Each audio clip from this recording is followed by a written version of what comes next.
Yo soy Joaquín Reyes, esto es La Voz del 21. Continuamos con esta transmisión extraordinaria en esta semana número 6 del estado de emergencia nacional. Hay que recordar que este programa llega gracias a Cambio Seguro. Cambia dólares desde casa, evita salir a la calle y ahorra cambiando dólares por internet en Cambio Seguro, casa de cambio digital registrada en la SBS. Usa el cupón PERU21 y obtén un descuento en tu primera operación. Bien, y a esta hora de la tarde vamos a abordar un par de temas que están vinculados a la irrupción del coronavirus en el Perú. Uno es el tema de la situación en los penales y otro tiene que ver con la delincuencia en las calles, que ha reducido dramáticamente estos días, pero que se espera tenga un rebote una vez que termine la cuarentena. Y para analizar esos temas hemos tomado contacto telefónico con el señor José Luis Pérez Guadalupe, exministro del Interior. Buenas tardes, señor Pérez Guadalupe. ¿Qué tal, Joaquín? Buenas tardes. Es un gusto saludarlo. Primero quisiera empezar por el segundo tema. Como PERU21 señaló la semana pasada, se ha registrado una reducción de 84% en actos delictivos durante estos días de cuarentena. Por evidentes razones, hay menos gente en la calle. Sin embargo, preocupa la sostenibilidad de esto para cuando acabe la cuarentena, sobre todo por la reducción en el empleo, en actividades lícitas. ¿Qué puede pasar o qué podemos esperar de la incidencia de delincuencia una vez que vayamos retornando a la normalidad? Efectivamente es un tema que se tiene que prever. Yo creo que en este tiempo, o espero mejor dicho, que inteligencia policial haya chequeado el lugar donde estaban la mayoría de delincuentes requisitoriados o investigados para tomar acciones una vez que termine la cuarentena o unos días antes, ¿no? Pero de hecho lo que se espera, lógicamente, en general, todos los peruanos que estamos mes y medio en reclusión voluntaria, vamos a llamarle así, en nuestra casa, pero con una medida dictada por el gobierno que todos tenemos que acatar. Y lógicamente todos queremos salir a recuperar un poco el tiempo, ¿no es cierto?, tanto en el trabajo, en las labores, en general. Lamentablemente esto también va a pasar a nivel delictivo, entonces tenemos grupos concretos que se dedican a las actividades delictivas y eso van a continuar, pero otro sector también, y eso me preocupa, de gente, entre comillas, informal, de gente que tiene trabajo y que de vez en cuando se puede insertar en un laburo, o sea, sumar a un trabajo de apoyo, digamos, de cañas, para hacer el traslado, en fin, de cosas, que al ver que no hay mucho trabajo o al ver que, claro, la crisis es aguda y necesita liquidez, puedan ingresar, es lo que se llama en criminología, tanto la propensión como exposición criminógena, puedan ingresar a cometer delitos. Otros grupos que ya hemos visto que lamentablemente también han crecido, el tipo de raqueteros en moto, gran número de ellos venezolanos, también otra vez a la hora que puedan salir otra vez a la calle van a volver a eso. Entonces yo creo que tiene que haber, digamos, un plan urgente de la policía. En estas últimas semanas el ministro Morán lógicamente ha estado más callado porque el tema no era tanto inseguridad ciudadana, ha estado más el ministro de Salud, en fin, el ministro de Economía, pero cuando acabe la cuarentena va a ser otra vez el ministro del Interior el protagonista de muchas de las preguntas de la prensa, ¿no es cierto?, de la ciudadanía, porque se prevé, es lógico pensar un desembalse, digamos, de la gente, ya digo, tanto que normalmente se dedica a la delincuencia, como la gente que ocasionalmente, pero al ver que la situación está muy crítica, puede incursionar más fácilmente en actos delictivos. Y existe la posibilidad, si me permite, que gente que ha estado toda su vida dedicada a la actividad lícita, ya sea esta informal o formal, luego al caer en desempleo comience en la actividad delictiva. ¿Esto es algo que puede suceder? Mira, en cuanto a posibilidades, hasta la gente que tiene empleo y hasta gente que tiene mucho dinero cae en actividades ilícitas, ¿no? Si no, no habría corrupción, si no tendríamos todos los casos de Odebrecht, Graña, y etcétera, etcétera, etcétera. Entonces las posibilidades son infinitas, ¿no? Ahora tenemos que hablar de probabilidades y lógicamente cada uno va a medir en todo caso sus riesgos. Esperemos que no, pero para eso justamente se necesita una reactivación económica inmediata. O sea, el gatillazo tiene que ser tan fuerte que levante la economía y que la gente también tenga una perspectiva de futuro positiva. Es decir, si tú ves que no tienes liquidez y en el corto plazo tampoco lo vas a tener, y en el mediano tampoco hay perspectiva, bueno, pues entras en la desesperación, ¿no es cierto? Entonces, sobre texto o en verdad tratando de conseguir dinero inmediatamente, puedes optar por cualquier tipo de trabajo. Claro, la gente más normalita, si se quiere, va a buscar estos trabajos, va a taxear, ¿me entiendes? Va a hacer cachuelos. Y otra gente que tiene cierta, lo que se llama propensión criminógena, va a buscar también otro tipo de alternativas, como puede ser el hurto, el robo o el asalto mismo, ¿no?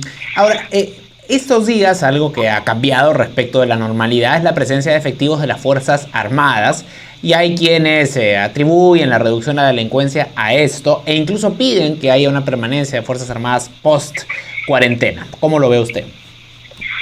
Bueno, eso es un tema que se ha discutido mucho y no solamente en el Perú. Y yo creo que las Fuerzas Armadas cumplen un rol distinto al policial, pero que podrían eventualmente ayudar, sobre todo, por ejemplo, en estas épocas en el cuidado de instalaciones, o que en ciertos patrullajes, pero en zonas muy concretas. Lo que pasa es que para que las Fuerzas Armadas puedan colaborar con la seguridad ciudadana habría que prepararlas. Entonces, si se quiere tener toda una división de las Fuerzas Armadas, por ejemplo, como en otros países de la llamada policía militar, que podrían eventualmente colaborar en algunas funciones, pero tal como está planteado en este momento, creo que hay una frontera bastante clara entre lo que es la función policial y la función de las Fuerzas Armadas. Yo dudo mucho que pueda ayudar efectivamente para esto. Entonces, bueno, eso ya se ha discutido mucho. La gente cree que porque una persona o un soldadito sale con su fusil va a dar más seguridad, pero para evitar el robo de los celulares, los raqueteos, ese soldado, digo, por plantear los que están haciendo el servicio militar, porque si, otra cosa, Joaquín, si quitamos a lo del servicio militar, de verdad las Fuerzas Armadas son la quinta parte de la Policía Nacional, me dejo vender, o sea, son muy pocos si sumas a los que en verdad son de carrera. Entonces, yo digo el soldadito, porque claro, ahí ellos son los que están en verdad en el patrullaje de las calles, ¿no es cierto? Entonces, por ejemplo, ahora que ha sido este estado de emergencia sanitaria, lo que se ha visto siempre es que el patrullaje que hacían las Fuerzas Armadas era acompañado de un policía, porque quedaba claro que las funciones policiales le permitía, por ejemplo, el arresto, cosa que a las Fuerzas Armadas no. Entonces solamente podían hacer la retención de alguna persona que está infringiendo el toque de queda, por ejemplo. Pero ya el arrestarlo, llevar a la comisaría y todo lo demás tenía que ser un policía.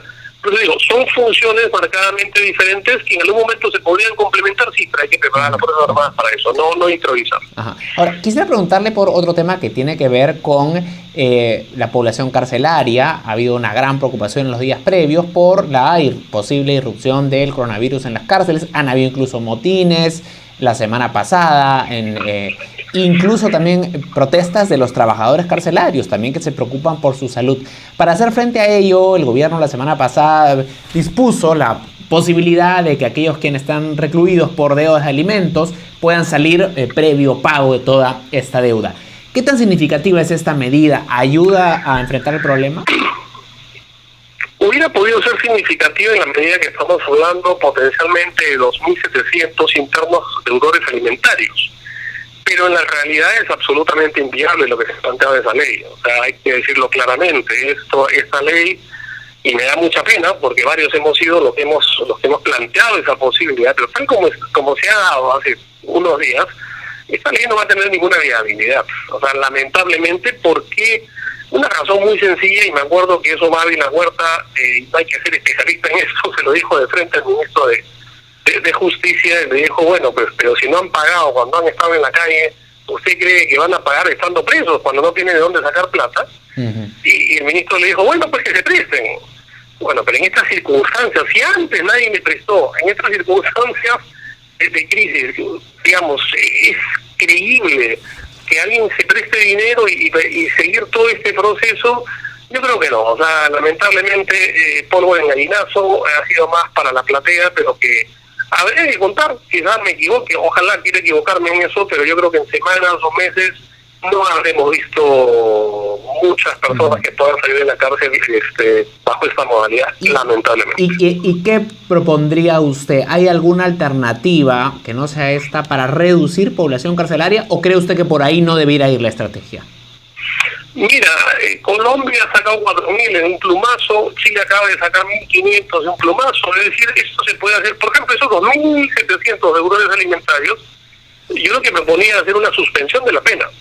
Yo no diría ni siquiera indulto ni conmutación, o sea, que la pena siga pero suspendida. De tal manera, porque lo urgente, a ver, en estas circunstancias, si ya de por sí el tema penitenciario es álgido, en estas circunstancias se vuelve dramático, ya tenemos presos muertos y hasta ahora tenemos que la gente no se acuerda, ni el gobierno tampoco, que tenemos 11.000 empleados penitenciarios, de los cuales ya hay decenas contagiados y ya tenemos 3 muertos en lo que va del epidemia.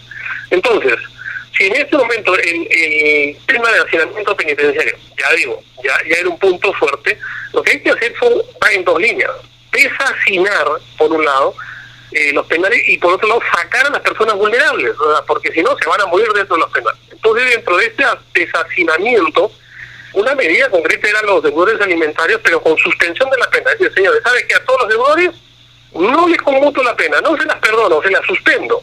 Y tienen 6 meses o 1 año para pagar toda la deuda, si no vuelven a entrar al sistema penitenciario. ¿Me dejo entender? O sea, tienen la posibilidad ¿Qué significa la suspensión? Es decir, ¿se para de contar el tiempo de la condena?